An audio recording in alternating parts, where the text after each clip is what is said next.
So the next topic is a hydraulic transmission. So what is this hydraulic transmission? So hydraulic transmission is nothing but the elements which are used to carry the hydraulic fluid from the pump or from the reservoir to the pump, and from the pump to the various valves. From there it is going into the actuators. From the actuators the fluid has to be returned back into the reservoir.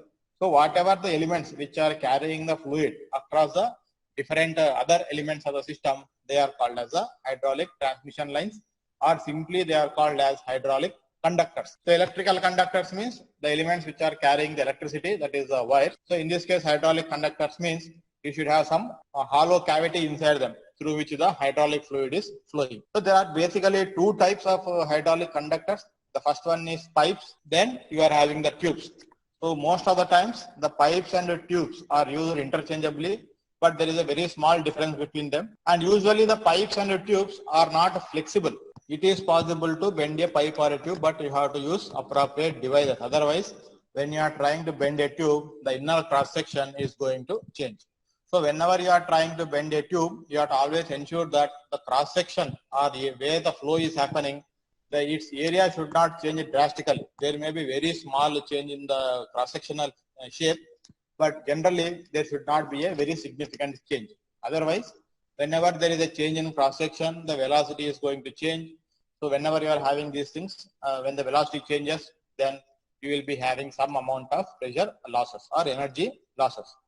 So between pipes and hoses, or tubes and hoses, pipes and tubes are considered to be rigid members. Now hoses means it is possible to bend, they can possible to give some kind of twisting, and they will be very easily take new shapes with least amount of forces.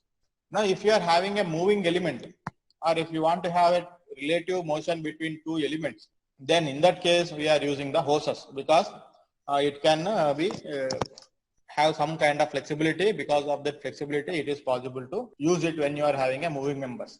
And when you are having two stationary members, you can use hoses or you can use pipes or tubes. Both are possible. So generally a pipe or a tube, they are specified by using a schedule size. They will say 3-inch pipe or 4-inch tube.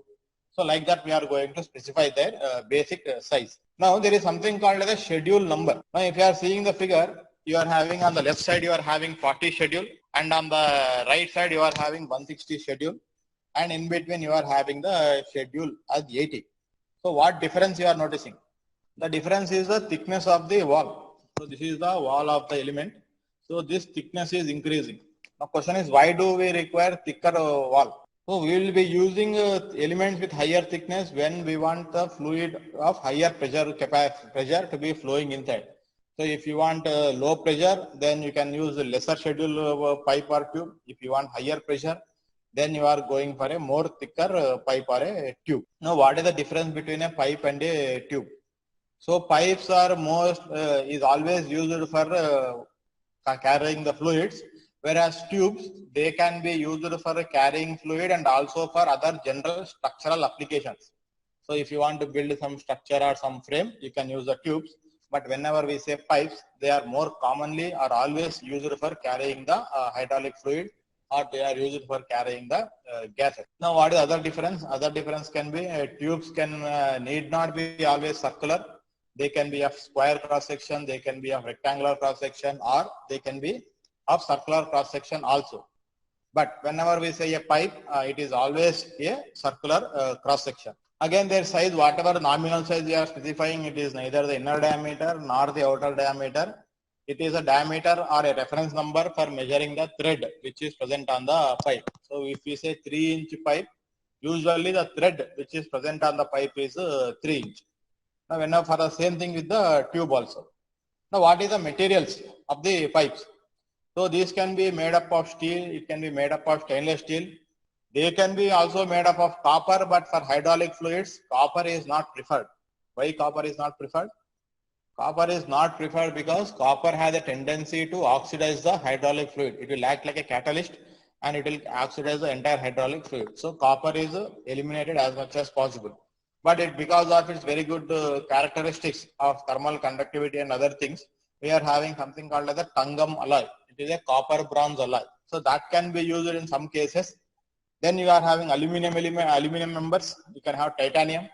So titanium is used where you want a very high strength and very low weight. So there you are using the titanium.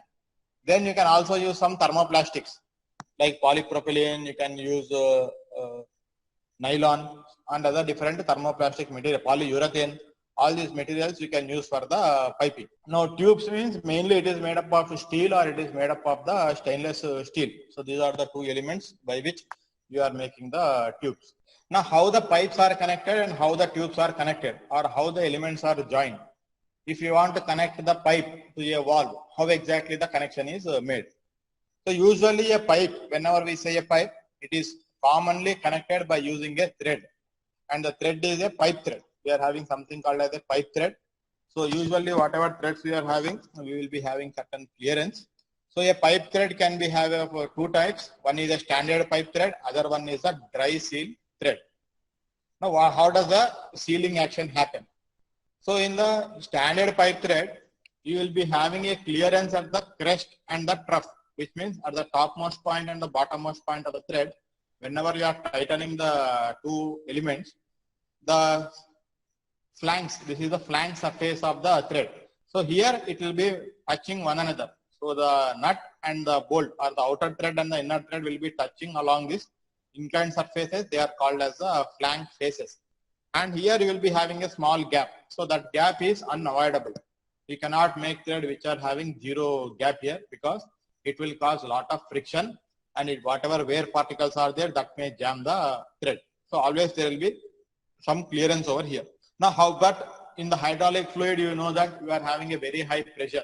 So when the very high pressure is there, even if a small gap is there, the threads are helical in nature. So the fluid from the inside, they will move around this particular gap, and there is a chance of coming outside and they are leaking into the atmosphere. That is a standard pipe thread. And you are having the dry seal thread. Here the sealing action is happening at the crest and the trough. It is not having any sealing action at the flank faces. So along the flank faces, you are having a very small gap, and the sealing action is happening along the crest and the root, crest and the trough. There is a topmost point and the bottommost point. But here there is a small gap again. So whenever the hydraulic fluid is there in operation, it will move along this particular gap very slowly, and it will try to leak. So in order to have a leak-proof joint, you can use certain polymer solutions and you can fill up all this. First you can coat the threads with the polymer solution, and then you can tighten the two threads. That is one method. Another method is you can use a Teflon tape. That is what we are more commonly seeing in the domestic applications. So you are having a water tap or some element, and before you tighten them, you are putting a Teflon tape on the threads and then you are tightening it. So that is one function, is to reduce the gaps or to eliminate the gaps present in the thread when you have tightened them. Now another thing to remember in the pipe threads is they are having an interference fit. Now what is the interference fit? There is no, whenever you are joining the two elements, after you make the joint, there will not be any gap between them, or the two metallic surfaces will be having a lot of frictional, against the friction you are driving them together, and there will be a lot of compression forces between the two elements, and that is how you are getting some kind of sealing. Now every time you are tightening and untightening, for example, you want to do maintenance, then you are removing the joint or you are separating the joint. So what happens is there will be a lot of wear and tear in the thread. So every time you want to tighten it, then you have to twist it some more. So you have to twist it some more every time. So if you are making 5 or 6 times, then the thread may be completely damaged. You have to make the rethreading, you have to cut the piping element, and you have to make new threads. Then again you have to do the connection. So because of the interference threads which are present, every time you are disassembling them, again if you want to tighten the two elements, you have to twist by a larger amount so that you are going to get the same kind of sealing. You can use the Teflon tapes to reduce the wear and tear and to improve the sealing action, and also to reduce the leakage that can happen due to the joints. Now how the connections are made? Connections are made with the help of the threading, that is up to some smaller size. So for up to some size, maybe 5 inches or something, you can have threads, and you can make the connections by using the threaded elements. But if the size is larger, usually you are making a use of welding to connect the piping elements. So usually it will be having a flange in the flange you are having a thread. So how do you make the connection? So you are having a pipe, you are tightening the flange on top of that particular pipe. Then the flange will be having the screws or it may be having the bolt. Then wherever you want to connect it, that also will be having a similar flange or similar holes on top of it. Then you are using this particular screw to tighten them. Or instead of having the threads, you can have a welding. So you can place a pipe inside that particular flange. You can make the welding and you can connect the flange and the pipe together. Then you are using the screws to connect it to some other element. So this is how you are going to make the connections. So it is not very easy because every time you want to remove or disassemble, you want to remove a lot of fasteners. If you want to separate the pipe and the flange, again you have to, here if you have to break the weld and here you have to remove the threading. Once you remove the threading, another time you want to tighten it means you have to twist it more, the thread is going to be damaged. So in order to avoid all these things, we want to eliminate the threading. But a pipe is having certain limitations. It is always connected by using a thread. So we are having something called as a tube. A tube is having a much better material characteristics as compared to a pipe. So tubes usually are seamless. Seamless means their manufacturing will not be having any joint in them. Usually a pipe is manufactured by using a steel strip. A strip of metal is taken. It is bent as it is increasing temperature and it is continuously welded. So you will be having a circular cross section. So because of this welding that you are carrying out, it is not possible to bend it to a particular angle or a particular radius. It is not possible to make any kind of bend. It is not possible to deform it without having certain cracks. So these are some of the problems associated with the pipe.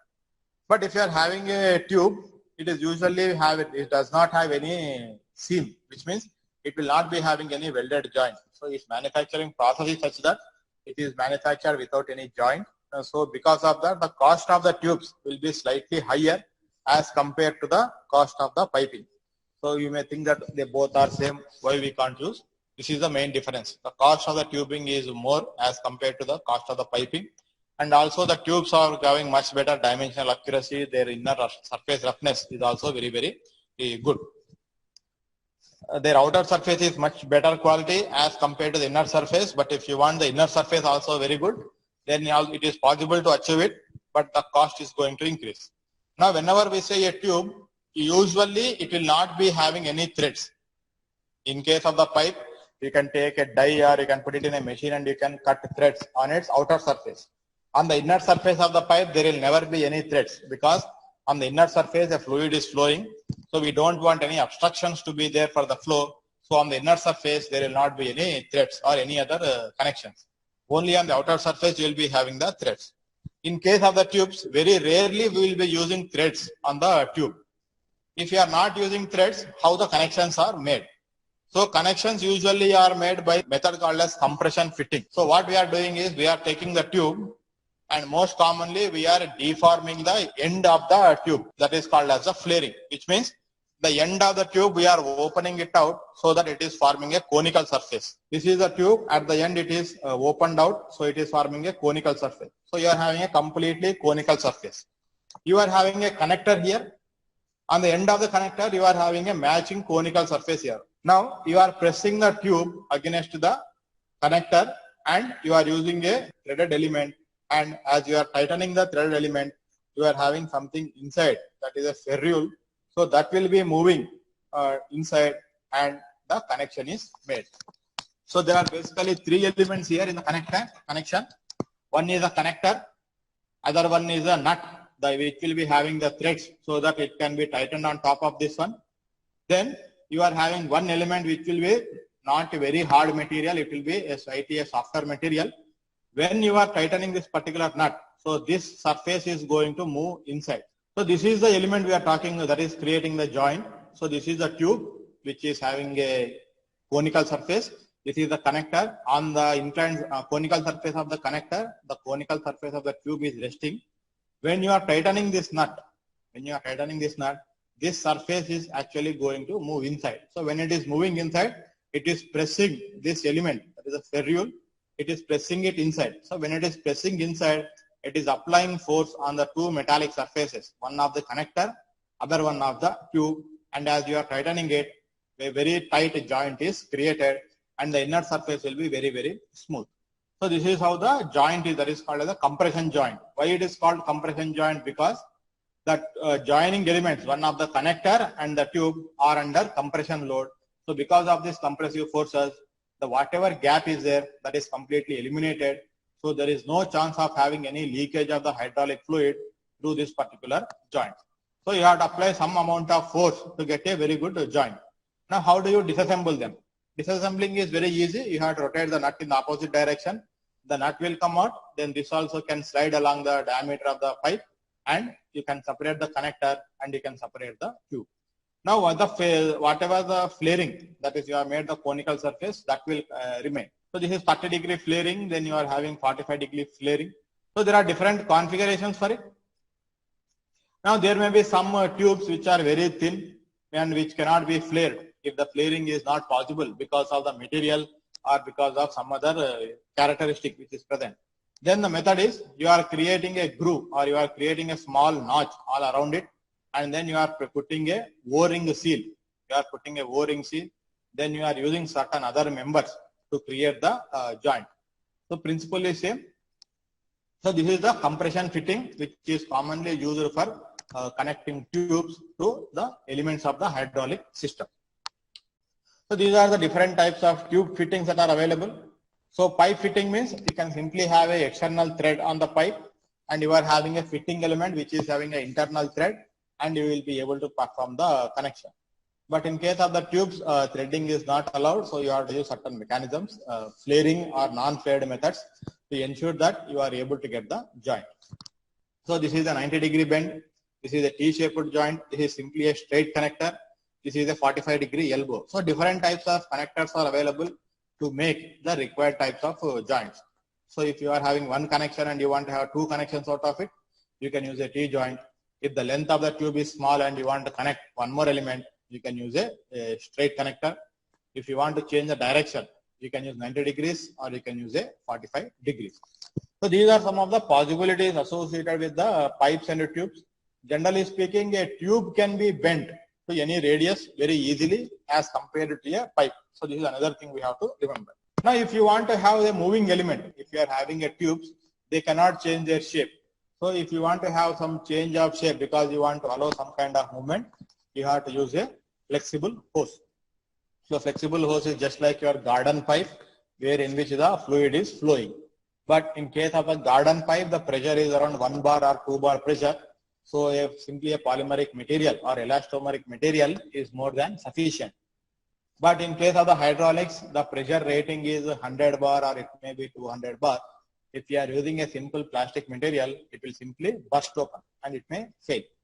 So for low pressure applications, you are having the plastic tubing that may be used to carry some small signals or a very low amount of fluid. You can use plastic tubing made up of some polymeric material like a nylon or polypropylene or polyurethane. So that is possible. And if you want to carry high pressure, then you have to use something called as a flexible hose. Now what is a flexible hose here? So flexible hose means it will be having some flexibility. Now how does this hoses are able to withstand the high pressure? So hoses are able to withstand the high pressure because there are several layers in the hose. So the innermost layer will be a material which is not having any reaction with the hydraulic fluid. So it may be a polymer material, it may be polyurethane, or it may be polypropylene, or it may be nylon. These are the materials which will not react with the hydraulic fluid. Now, under the action of the pressure, this polymeric material will simply expand. Because of the pressure inside, it will expand like a balloon. We don't want this expansion to happen, so we are having something called as a braided layer. So you will be having a material made up of thread or maybe material made up of wires, metallic wires. So it will be woven like a cloth and it is surrounding this particular polymeric tube which is present inside. And again, it is reinforced, it is present, and then you are filling it from polymer so that the two elements are acting like one.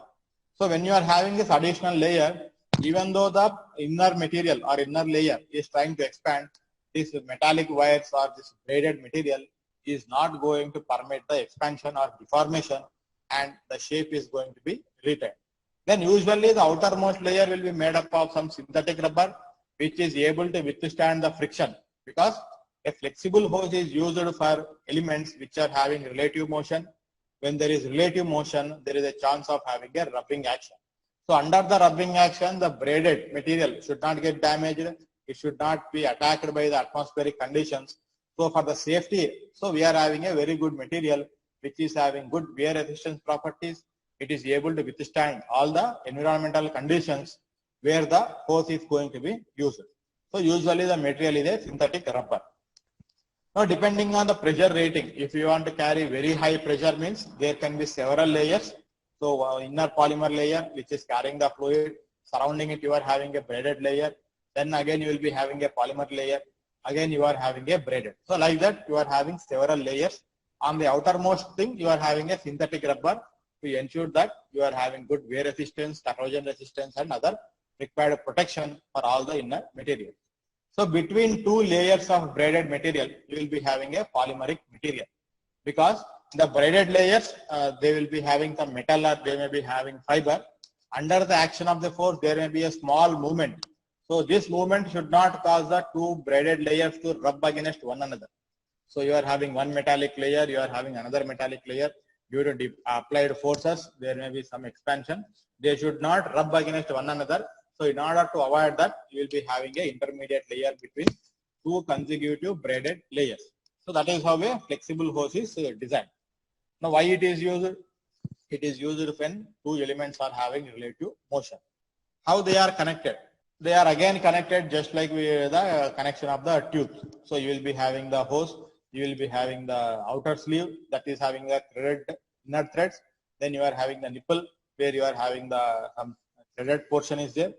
Then you can connect them by using crimping, which means you are squeezing here. You are applying a lot of force here and you are squeezing the hose and you are holding it.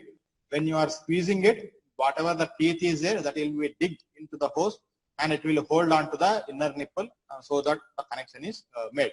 So what are the different hose materials? So you can have thermoplastic hoses, which may be made up of nylon, which are having very good amount of flexibility. Then you can have metallic hoses. Metallic hoses means you will be having corrugated metal tubings. So whatever the metallic tube is there, it will be bent to several layers as shown here. The corrugations may be annular or it may be helical in nature. So they will give some amount of flexibility, but their flexibility is less as compared with the thermoplastic hoses. But metallic tubes means they can withstand higher pressure.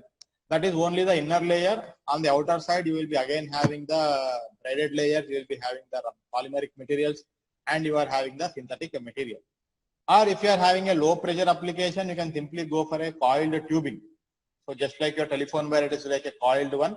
So same thing, you will be having a coiled tubing made up of some thermoplastic material, which will give a lot of flexibility. So this is the basic connecting elements which are used in the hydraulics. So these are the other connections, flexible connections which you are making in the hoses. So this is what we are seeing in the wash basin and we are more commonly seeing them. This is more commonly used.